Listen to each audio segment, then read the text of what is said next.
முருகனும் குறிஞ்சி நிலமும் வரி.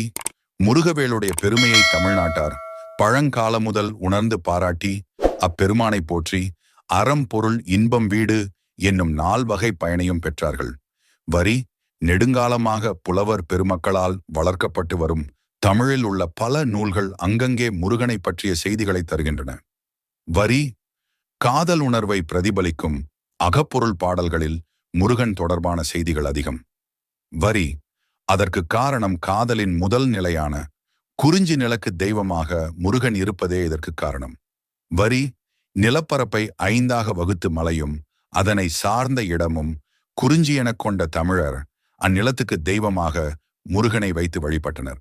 வரி குறிஞ்சி என்ற பெயர் அந்த நிலத்தில் அருமையாக வளர்ந்து மலரும் குறிஞ்சி பூவிலிருந்து வந்தது. வரி அம்மலர் நீல நிறமுடையது. 12 ஆண்டுகளுக்கு ஒரு முறை அது மலருமாம். வரி சேயோன் குறிஞ்சி நிலத்துக்கு தெய்வம் முருகன் என்பதை தொல்காப்பியர் சேயோன் மேய மைவரை உலகமும் பெரும் என்று புலப்படுத்துகிறார். தொல்காப்பியர் முருகனை சேயோன் என்று அழைத்து குறிஞ்சி நிலத்தினை அவர் விரும்பியதாக குறிப்பிடுகிறார். வரி செங்கேழ் முருகன் காதலித்த வான் தங்கிய வரைசூழ் உலகம் என்று நச்சினார்க்கினியர் இதற்கு பொருள் எழுதுவர். நச்சினார்க்கினியர் உரையில் முருகன் செந்நிறமுடையவன், காதலித்து தங்கியவன் என கூறுகின்றார். வரி சேய் என்றும் சேயோன் என்றும் முருகனுக்கு பெயர் தொன்று தொட்டு வழங்கும். முருகனுக்கு சேய் ஆண் குழந்தை என்றும் சேயோன் என்றும் பெயர் பழமுதலாகவே உள்ளது. வரி சேய் என்பது குமாரன் என்ற வடசொல்லின் மொழிபெயர்ப்பு என்று கூறுவார் உண்டு. சிலர் சேய் என்பது குமாரன் குழந்தை என்பதன் தமிழாக்கம் என்பர். வரி ஆனால் பழைய தமிழ் நூல்களில் அச்சொல் வரும்போதெல்லாம் உரையாசிரியர்கள் சிவந்த நிறமுடையவன் என்றே பொருள் எழுதுவார்கள். பழைய உரையாசிரியர்கள் சேய் என்பதற்கு சிவப்பு நிறம் கொண்டவன் என்று பொருள் கூறுவார்கள். வரி தொல்காப்பியர் இங்கே சேயோன் என்று முருகனை குறிக்கிறார். அதற்கு நச்சினார்க்கினியர் செங்கேழ் முருகன் என்று உரை வகுத்தார்.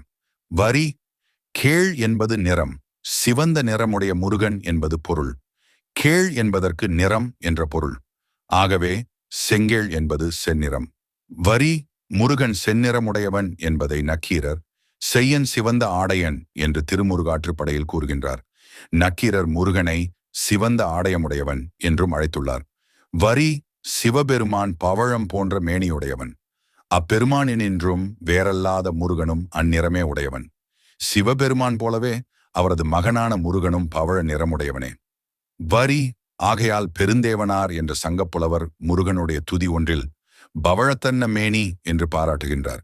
சங்க கவிஞர் பெருந்தேவனார் முருகனை பவளத்தன்ன மேனி என கூறி புகழ்ந்தார். வரி பவளம் போல் மேனியிற் பால்வெண் நீரும் என்று சிவபெருமானை அப்பர் சுவாமிகள் பாராட்டியிருக்கிறார் அல்லவா? அப்பர் சுவாமிகள் சிவபெருமானின் மேனியையும் பவள நிறம் கொண்டது என்று புகழ்ந்துள்ளார். இது முதல் பகுதி. இதில் முருகன் குறிஞ்சி நிலத்தோடு ஏற்படுத்திய ஆன்மீக காதல் தொடர்பு, முருகனின் சிவந்த நிறப்பெருமை தொல்காப்பியர், நச்சினார்க்கினியர், நக்கீரர் ஆகியோர் எழுதிய குறிப்பு, குறிஞ்சி மலரின் சிறப்பு.